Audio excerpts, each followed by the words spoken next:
Assalamualaikum warahmatullahi wabarakatuh. Halo sahabat cerdas liputan Sumbawa. Balik lagi bareng aku Mujiati. Semoga gak bosen-bosen. Hari ini kita di episode 7 dalam segmen Ngobrol bareng Gen Z. Iya, ini masih ada tisan-tisan Gen Z ya kak ya. Oke. Nah hari ini di episode 7 ini kita akan membahas sesuatu yang masih hangat karena kan sekarang masih Ramadan episode ke-7 ya, jadi masih hangat-hangat lah gitu. Sebelum itu tentunya aku mau ngenalin narasumber yang keren yang aku bawa hari ini. Boleh kenalan dulu kak. Namanya siapa nih kak? Kenalin, nama aku Fadwa, lengkapnya Fadwa Imarat Rahimah. Oke, belakangnya agak susah ya, pokoknya panggil aja Gitu lah ya. Kak Fadwa ya, Ya, panggilan Fadwa. akrabnya Kak Fadwa. Oke, tinggal di mana kak sekarang? Sekarang tinggal kebetulan di Desa Batu Alang. Oke, Betul Desa nggak ya? Batu Alang. Iya benar. Aku jadi nggak Desa tahu. Batu Alang. Ya, di daerahnya itu deket kampus UTS. Mm-mm. Itu tinggal sementara di sini. Kebetulan untuk asli daerahnya itu asal Bandung, Oke. Jawa Barat. Asal Bandung ya. Mm, Bandung teh. Bandung tuh Mohon. yang Sunda-Sundaan gitu ya teh ya. Mohon. Tapi mau manggil teteh tuh kayak udah susah gitu Nggak ya. cocok. Beliau juga nggak mau dipanggil teteh gitu. Jadi kita panggil Kak Fadwa aja katanya gitu. Oke. Kak Fadwa dulu kuliah berarti di UTS juga ya? Mm-mm. Kebetulan 4 tahun ya, alhamdulillah pas. Kuliahnya 4 tahun. Ya, Oke. kuliahnya Iya. tidak cepat 3,5 tahun. Nah, terus kebetulan menyambung lah, mungkin bisa dibilang mengabdi ya. Semoga bisa beneran mengabdi gitu. Oke. Apa yang diusahakan itu lanjut di kampus yang sama. Oh, berarti ketika sekarang lagi kuliah. kerja ya kak ya? Betul. Oke, jadi beliau sekarang kesibukannya tuh lagi kerja teman-teman. Dan hari ini beliau meluangkan waktunya untuk bertemu ngobrol bareng Gen Z. Kita ngebawain tema yang seru banget ya. Temanya itu adalah rebahan. Ramadan enaknya rebahan. Itu temanya, Ramadan enaknya rebahan. Ya karena kayaknya agenda terseru bagi para Gen Z itu di bulan Ramadan adalah rebahan, ya nggak Iya. sih kak? Nah ini kan udah ke-7 Ramadan nih kak. Gimana nih kak agenda-agenda rutinnya di Ramadan? Di Ramadan. Mm-mm. Oke. Kalau aku pribadi sih ya, mungkin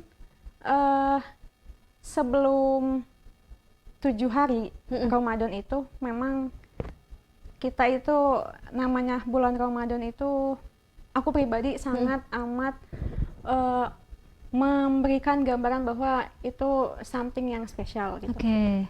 Jadi Ramadan Jadi- tuh sesuatu yang spesial gitu ya? Betul. Jadi memang bahkan diupayakan dari bulan Sya'ban dan Rajab itu udah diupayain ada vibes-nya gitu. Untuk mempersiapkan Jadi diri. itu kayak supaya ada prepare gitu. Mm-mm. Ke depan kita ketika di bulan Ramadan tersebut tuh mau ngapain gitu aktivitasnya gitu. Nah, kalau secara aktivitas yang saat ini mungkin selalu aku upayakan ya gitu. Kalau dari pagi gitu itu seperti biasa mungkin kita juga semua melakukan itu sahur gitu. Oke. Jangan lupa sahur biar nggak lemes. Walaupun memang aku lumayan tim yang kayak males makan kalau subuh karena kayak nggak tahu ya, belum bisa jadi habits kayak aduh Kayak nggak kerasa lapar ya gitu. nggak lapar atau kalau makan misalnya mual gitu nggak sih kak? Iya bener. Oke. Gitu. Jadi kadang cemil-cemil dikit aja atau bahkan mungkin minum aja, tapi ya memang diupayakan sih tetap Ya, sahur minimal gitu. kurma lah ya. Karena kan di sana ada berkahnya ya gitu, jadi kita upayain untuk bisa tetap sahur gitu, walaupun tadi yang gue bilang aku kayak rada males sebenarnya gitu. Nah terus setelah itu nah inilah rawan-rawannya ya habis subuh itu habis sahur ya Habis itu sahur kayak tuh, pengen goleran banget ya. iya gitu. karena kayak kasur itu punya sesuatu hipnotis yang kayak ayo sini gitu. Jadi kasur tuh punya ini daya tariknya sendiri gitu pada saat pada sahur, pada subuh apalagi ya itu kayak Betul banget. ada magnet besar di balik kasur kita yang bisa menarik diri kita untuk betul kembali ke banget. kasur. Terus Betul. cara kamu buat ngelawan itu tuh gimana tuh Nah, Kak, biasanya? biasanya aku di sana upayain kan mengejar zikir ya gitu, walaupun lagi ngantuk-ngantuknya banget. Nah itu adalah salah satu supportnya itu sambil nonton. Oke, berarti zikirnya sambil nonton nih Kak? Iya, jadi sebenarnya nonton itu bukan nonton memang niat nonton, tapi memang kayak supaya apa nih gitu, yang lagi ditonton supaya ke-trigger nggak ngantuk gitu. Jadi entah apapun, tapi diupayain tadi tontonannya itu memang something yang spesial lagi apa something yang bermanfaat. Iya, yang bermanfaat ya. Oke. Gitu. Jadi tapi cari konten-konten yang memang sedikit ketawa-ketawa gitu. Oke, berarti sambil Jadi kajian itu nanti dulu deh kalau aku gitu. Oh, kajiannya nanti dulu. Berarti sambil istighfar, lucu astagfirullah gitu. Misal nonton podcast yang bermanfaat gitu, yang masih kayak ada ketawa-ketawanya gitu loh. Oke, nanti boleh di-share ya kan ya. Nanti nontonnya podcast apa ya yang ada lucu-lucunya sambil bisa istighfar, sambil zikir gitu kan. Karena ini agak bertentangan bagi saya ya. Saya kalau nonton itu makin tidur soalnya. Kayak lagi diceramahin kayak langsung kayak Nina bobo gitu. Jadi langsung tidur gitu. Jadi itu sih. Cari support yang memang itu bisa melawan kita ngantuk gitu. Gitu. Kalau dari Kak Fadwa itu ya guys ya. Jadi zikir sambil nonton. Kalau aku harus lari, aku harus cari aktivitas. Kalau abis subuh itu aku udah ngerasa mataku berat, aku kalau nggak cari cucian piring, cari sapuan, cari boleh. Mau olahraga, pokoknya cari sesuatu yang aku tuh bergerak. Karena kalau aku duduk zikir, kayaknya aku tidurnya makin panjang. Jadi gitu tuh kalau aku guys. Ada lagi gak Kak? Sama, apalagi? Nah jadi kan tadi yang aku bilang kan aku tonton tuh sesuatu yang bermanfaat ya, insya Allah. Nah itu tuh aku upayain sambil nulis. Jadi memang aktivitas fisiknya itu ada. Memang sangat berbeda dengan saya. Kalau dibilang ngantuk banget, ngantuk gitu. Ya jujur Tapi ngantuk. Tapi Kakak pernah nggak sih kalau ngantuk terus tulisannya tuh ngelantur kemana-mana gitu? Enggak sih sejauh ini. Berarti emang kita beda. Oke. Jadi gitu ya. Jadi nonton sambil dicatat, sambil zikir, sangat bermanfaat sekali, Masya Allah. Diupayain seperti itu sih, gitu. Itu capaian tertinggi lah gitu, walaupun mungkin tadi misalnya dibilang optimal enggak gitu, zikir dan nontonnya gitu ya. Aku nggak bisa mikirkan itu secara bersamaan. Tapi ya udah, maksudnya ya balik lagi ya, minimal usaha kita ada untuk tadi tetap berzikir ya gitu, dan walaupun sambil melek menahan rasa kantuk setelah subuh. Iya benar. Gitu sih untuk aktivitas di pagi hari. Siap.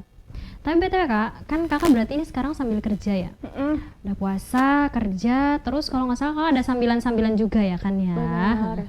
Gimana nih Kak cara Kakak untuk manajemen waktu supaya ibadahnya tetap dapat, kerjaannya juga jalan gitu? Kalau dari Kakak gimana biasanya? Betul banget. Jadi memang alhamdulillah ya dikasih kesempatan mampu fisik dan pikiran itu untuk punya aktivitas selain kerja profesional di tempat kerjaan sekarang di kampus. Kalau yang di luar berarti Kakak sekarang sibuknya apa tuh? Nah pulang kerja itu kalau daily-nya itu ada pekerjaan lain yang ya sebenarnya profesional juga, itu adalah mengajar privat gitu. Lagi ngajar privat. Dan selain itu pun ada lagi kegiatan-kegiatan sosial. Saat ini aku lagi ngeupayain masih merintis sekali bangun platform yang dia relate dengan jurusan aku dulu S1 psikologi. Untuk bangun komunitas tentang kesehatan mental, walaupun mungkin masih merintis sekali ya, tapi tetap ya diupayain banget gitu ya. Gitu. Terus masih ngedampingin juga beberapa organisasi sama komunitas juga ada, masih merintis juga. Jadi itu untuk aktivitasnya gitu. Nah caranya gimana supaya tetap produktif tapi bisa manage gitu ya, manage waktunya gitu. Itu adalah jawabannya mungkin aku pribadi, versi aku adalah the power of menulis tangan di kertas. Bingung nggak? Oh berarti dicatat kesibukannya? Ya. Gitu. Buat wishlist lah ya. Nah itu modelnya tuh banyak tuh macem-macemnya. Pertama, aku buat kayak blocking time gitu, kayak schedule harian, kayak dari jam segini ngapain. Misalnya pagi kayak sebelum kerja aku ngapain, terus pas istirahat kerja itu aku boleh ngapain. Terus pulang kerja ngapain dan seterusnya sampai malam gitu. Itu cara aku yang pertama, blocking time. Terus yang kedua, ada juga dia kayak to do list, besok harus ngapain. Itu biasanya aku catat di room chat pribadi aku. Sama aku punya buku tulis khusus buat nulis itu. Oke, berarti ada di buku tulis, ada di room chat juga gitu ya Kak ya.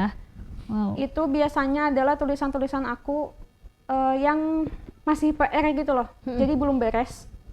Atau memang dia kayak aku bingung hal ini dan besok harus di follow up nih. Oke, gitu. ya intinya mencatat hal kecil, atau kadang tuh aku juga suka nih kayak aku harus ngechat temen aku nih, Iya, betul, biar betul. aku nggak lupa. Biasa aku catat tuh teman-teman, karena aku termasuk yang pelupa gitu. Iya. Jadi hal-hal kecil apapun yang mau kerjakan, bahkan hanya sekedar kayak jangan lupa nanti ingetin ini buang sampah gitu. Kadang tuh aku catat supaya aku tuh Betul, inget betul. gitu, mau nge-follow up sesuatu ya kayak. Oke.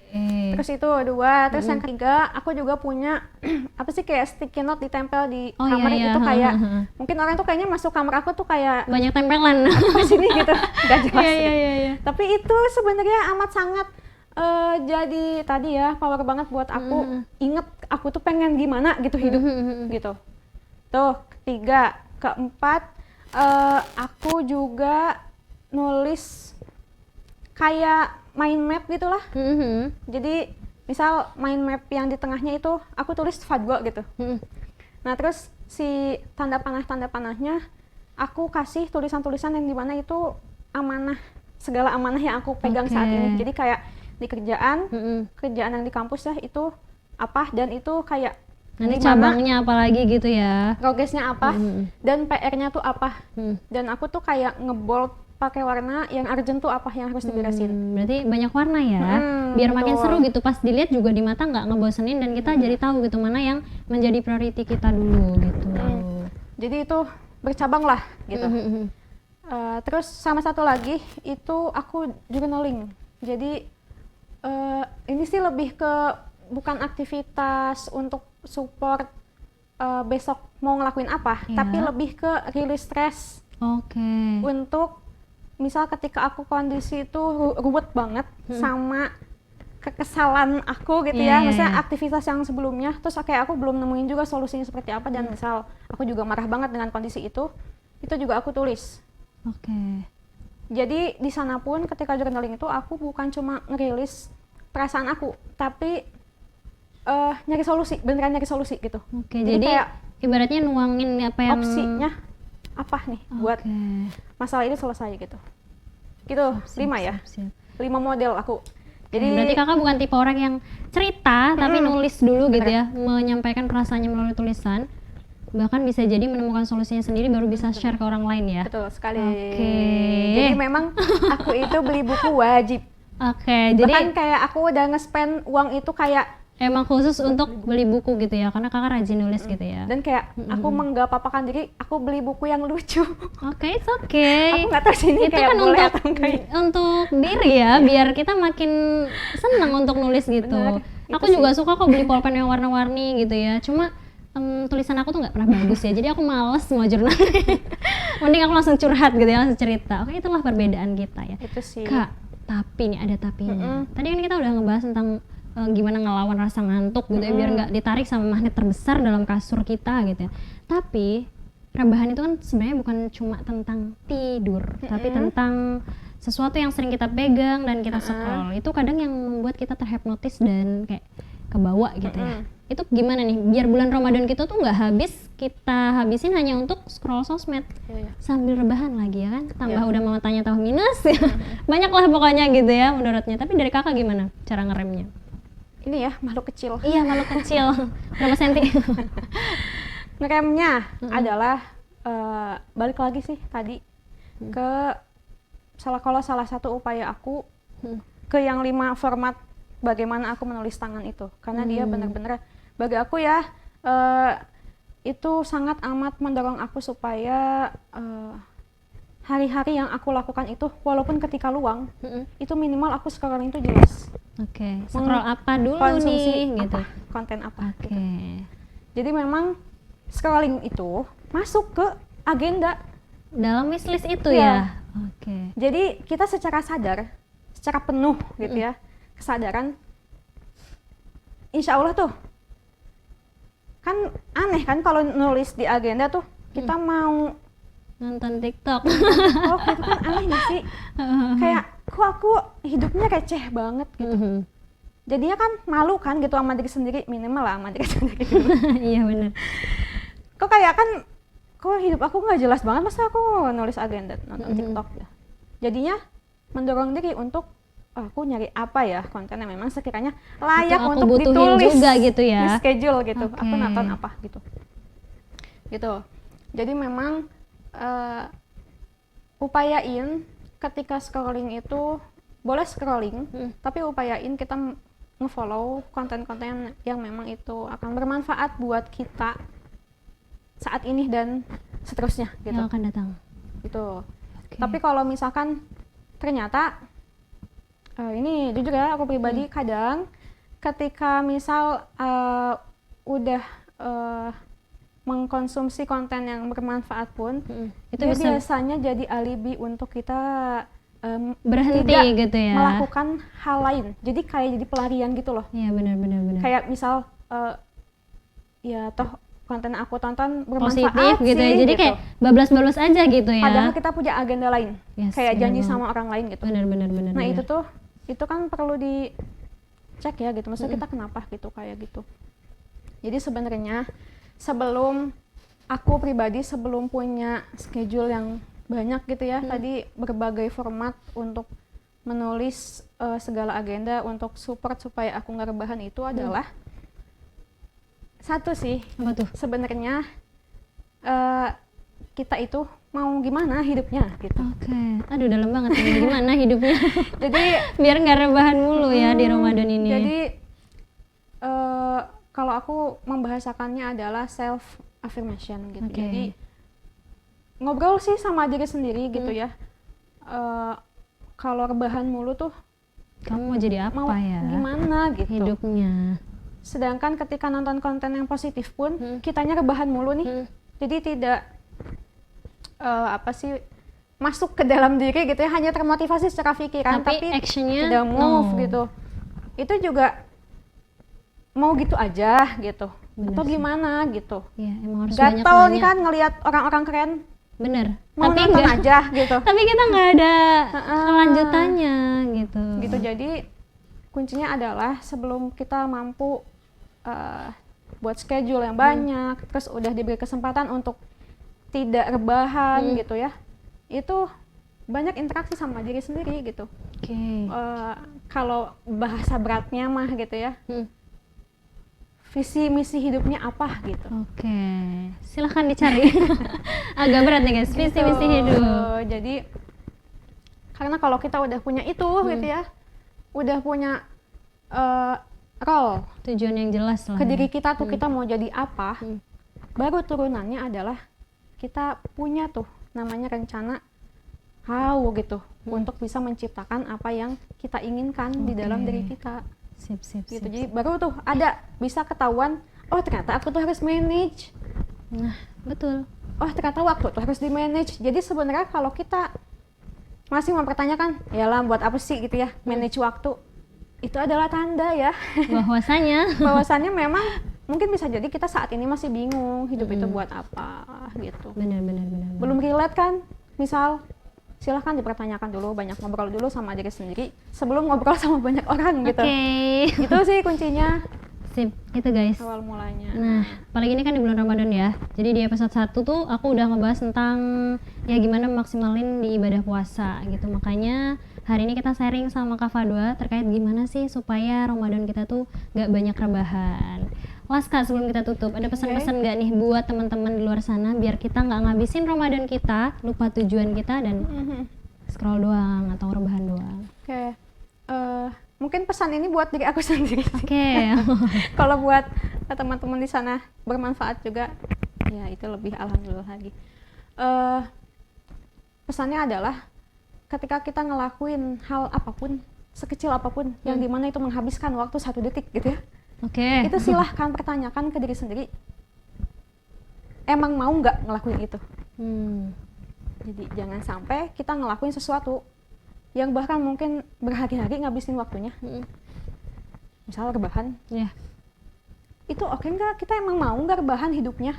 Yang dimana misal kalau rebahannya di bulan Ramadan, terus kita lupa tilawah, baca Al-Quran gitu ya, terus kita juga lupa melakukan kebaikan-kebaikan yang lainnya, bisa jadi kita tuh ngelakuin itu tidak sadar. Iya benar. Dan Karena tadi ngerasa tidak katanya ada tidur interaksi itu ibadah. sama diri sendiri gitu. Iya benar banget sih Kak. Gitu sih kalau dari aku untuk pesannya. Jadi semangat, kita upayakan ya gitu. Diri sendiri itu amat sangat berharga gitu. Benar. Jadi sebelum kita banyak ngobrol, memenuhi keinginan-keinginan orang lain supaya orang lain bahagia gitu ya, karena perilaku baik kita, Benar. itu kita juga sambilan memperlakukan diri sendiri itu baik juga. Oke, Gitu. karena itu penting. Sip, thank you Kak atas obrolan malam hari ini tentang kesibukannya beliau gitu ya, dan bagaimana cara beliau untuk manajemen waktunya agar ibadah di Ramadan tetap jalan, pekerjaan jalan, dan amanah-amanah yang lainnya juga tetap jalan. Semoga bermanfaat buat teman-teman tentang obrolan kita hari ini, dan semoga Ramadan teman-teman besok, jangan rebahan mulu ya. Dan nantikan podcast-podcast kita selanjutnya di semua platform sosial media Liputan Sumbawa. Jangan lupa tinggalin jejak komentarnya, dan kalau mau bermanfaat pastinya harus di-share dong. Oke, itu aja dari kita berdua. Aku Mujiati dan Aku Fadwa. kita pamit. Semoga See you bermanfaat. and wassalamualaikum warahmatullahi wabarakatuh.